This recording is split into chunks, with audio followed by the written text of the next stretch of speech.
Supreme court ने quash किया DV के मैटर को और 498A के मैटर को एक ही ग्राउंड पे और एक ही जजमेंट में। वो कौन से ग्राउंड थे, आइए देखते हैं मेरे इस वीडियो में। इसीलिए मेरे वीडियो देखते रहिएगा, मेरे चैनल को शेयर और सब्सक्राइब जरूर कीजिएगा।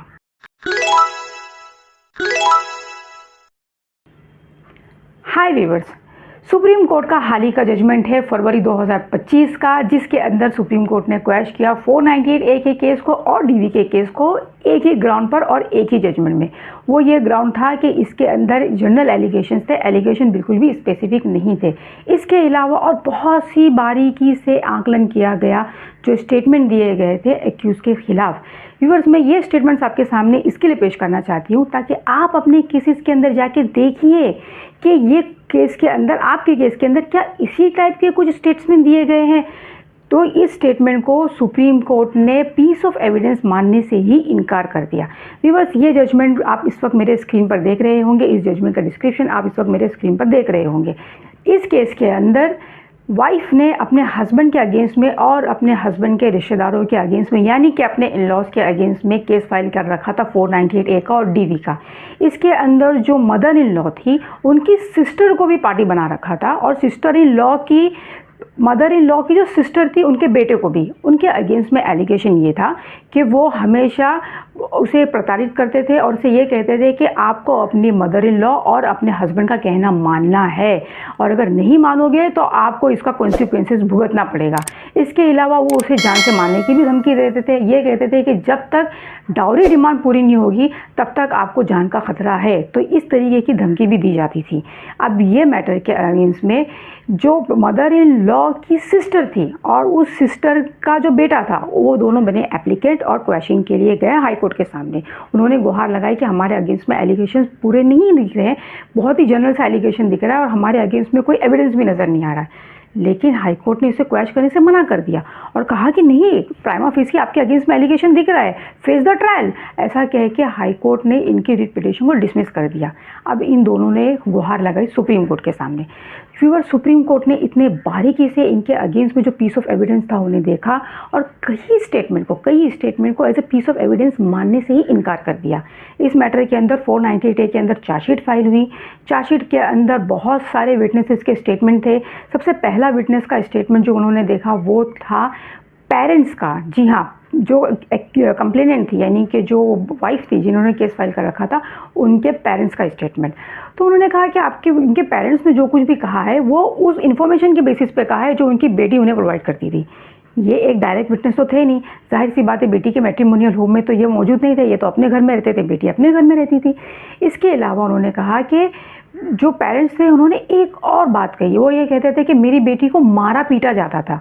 तो ये जो फिजिकल अब्यूज़ है इसके बारे में बेटी ने तो अपने स्टेटमेंट में कहा ही नहीं। अगर बेटी के अगेंस्ट में कोई भी इस तरीके से मारा पीटी हुआ करती थी तो बेटी अपने स्टेटमेंट में ज़रूर कहती। इसका मतलब कि आपने बड़ा चढ़ा के अपना स्टेटमेंट दिया है, आपने एग्जैजरेशन किया है। व्यूअर्स, ये कितनी बारीकी से है सुप्रीम कोर्ट ने देखा। इसके अलावा एक और स्टेटमेंट था, बहुत ही इंपॉर्टेंट स्टेटमेंट था, वो ये था कि इन लोगों की एक मीटिंग भी हुई थी पंचायत के सामने। तो पंचायत के कुछ लोगों ने भी स्टेटमेंट दिया है। उसके अंदर पंचायत के लोगों ने कहा कि हाँ, हमें पता चला कि इनकी लड़की को बहुत मारा जाता था, इन्हें तकलीफ दी जाती थी, इनके फादर के थ्रू मालूम पड़ा। अब ये जो वाया स्टेटमेंट होते हैं ना, ए ने बी को बताया, बी ने सी को बताया, बेटी ने बाप को बताया, बाप ने जो है पंचायत के लोगों को बताया, तो इस टाइप के एविडेंस को कहा जाता है हियर से एविडेंस। और हियर से एविडेंस भी पीस ऑफ एविडेंस नहीं होता, उसे एज अ एविडेंस माना ही नहीं जाता कोर्ट ऑफ लॉ में। तो इसीलिए इस चीज़ को भी, इस पार्ट को भी सुप्रीम कोर्ट ने मानने से इनकार कर दिया कि ये एक अच्छा एविडेंस है। इसके अलावा पंचायत के लोगों ने एक और बात कही कि हमारे सामने मीटिंग हुई थी सेटलमेंट की, लेकिन इस लड़के ने ओपनली धमकी दिया हमारे सामने कि अगर मेरे जहेज की डिमांड पूरी नहीं हुई तो इस लड़की को मैं इसके माँ बाप के घर से लेकर ही नहीं जाऊँगा और अपने घर जाके मैं दूसरी शादी कर लूँगा। ये स्टेटमेंट कहा। अभी ये स्टेटमेंट तो व्यूअर्स ईयर से नहीं है, ये तो सामने के सामने बोला गया स्टेटमेंट है। इसके बावजूद भी सुप्रीम कोर्ट ने इसको as a piece of evidence मानने से इनकार किया। पता है क्यों? क्योंकि इसके अंदर उन्होंने ये नहीं कहा कि ये मीटिंग कहाँ हुई, कौन से प्लेस पे हुई, कौन से दिन हुई और कौन से समय पे हुई। इस तरीके से जनरल सी बात कह देना ये भी एक पीस ऑफ एविडेंस नहीं लगता। इसीलिए ये भी स्टेटमेंट को उन्होंने एविडेंस मानने से इनकार कर दिया। ये तो रही 498A की बात। वीवर्स, डीवी के अंदर सुप्रीम कोर्ट ने एक और बहुत अच्छी बात कही है कि जितने भी हैरेसमेंट होते हैं स्पेशली डीवी के अंदर, हर चीज़ का एविडेंस लाना लड़की के लिए पॉसिबल नहीं होता, क्योंकि ये जो कुछ भी चीज़ें होती है, जो भी प्रताड़ना होती है, ये 4 दीवारी के अंदर होती हैं, और वो भी मैट्रिमोनियल होम में। तो इसका एविडेंस लड़की कहाँ से लेकर आए?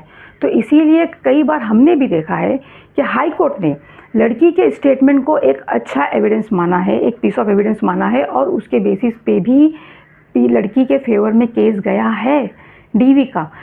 ये भी सुप्रीम कोर्ट ने कहा है कि लड़की हर चीज़ का एविडेंस नहीं लेके आ सकती, लेकिन उसके बावजूद भी जो एलिगेशन लगता है वो एलिगेशन में कुछ तो सच्चाई नज़र आए, कुछ तो एक स्पेसिफिकेशन नज़र आए। सिर्फ ये कह देना कि इन्होंने मुझे सताया था, इन्होंने मुझे जान से मारने की धमकी दी थी, और वो भी वो लोग जो उनके साथ रहते भी नहीं थे। ये कहा गया था कि ये जो मेरी मदर इन लॉ की सिस्टर है, इनके घर में हमारी मीटिंग हुई थी। ये चीज़ों को सुप्रीम कोर्ट ने देखा, यानी कि ये लोग तो सेटल करने की कोशिश कर रहे थे। एक और चीज़ कही सुप्रीम कोर्ट ने, वो ये कहा कि मैट्रिमोनियल डिस्प्यूट के अंदर कई चीज़ें ऐसी होती हैं जिसके अंदर जो ये होते हैं, जो दूसरे लोग होते हैं, हस्बैंड्स और हस्बैंड के रिश्तेदारों के अलावा कुछ और भी लोग होते हैं जो दूर के रिश्तेदार होते हैं, वो एक मुख्य दर्शक बने हुए रहते हैं। वो कुछ नहीं कहते, इंटरफियर नहीं करते, ना ही वो एक्यूज़ को रोकते हैं, और ना ही वो जो पीड़ित पर्सन है उसको सपोर्ट करते हैं। तो इस तरीके से सिर्फ एक स्पेक्टेटर बने रहना, एक मुख्य दर्शक बने रहना, ये कोई क्राइम नहीं है, और ये कोई डीवी के अंदर भी आने वाली चीज़ नहीं है कि जिसको हम लोग एक ऑफेंस करार दे सके या एक वायलेंस करार दे सके। तो ये भी कोई वायलेंस नहीं है। तो ये बेसिस पे हम इन लोगों को as a respondent DV case के अंदर रहने नहीं दे सकते। ये बेसिस पे दोनों के दोनों केसेस को क्वैश कर दिया गया। तो व्यूअर्स, ये जजमेंट के अंदर आप अगर गौर से देखेंगे तो बहुत सारी चीज़ें हैं जो आपके फेवर में आ सकती हैं। इस जजमेंट को आप क्वेश्चन के लिए ना सही तो एटलीस्ट अपने मैटर के फाइनल आर्ग्यूमेंट में इस जजमेंट को आप इस्तेमाल कर सकते हैं। इसी तरीके से और भी कई जजमेंट, अच्छे जजमेंट मैं आपके लिए लाती रहूँगी, इसलिए मेरे वीडियोस देखते रहिएगा। Thank you so much.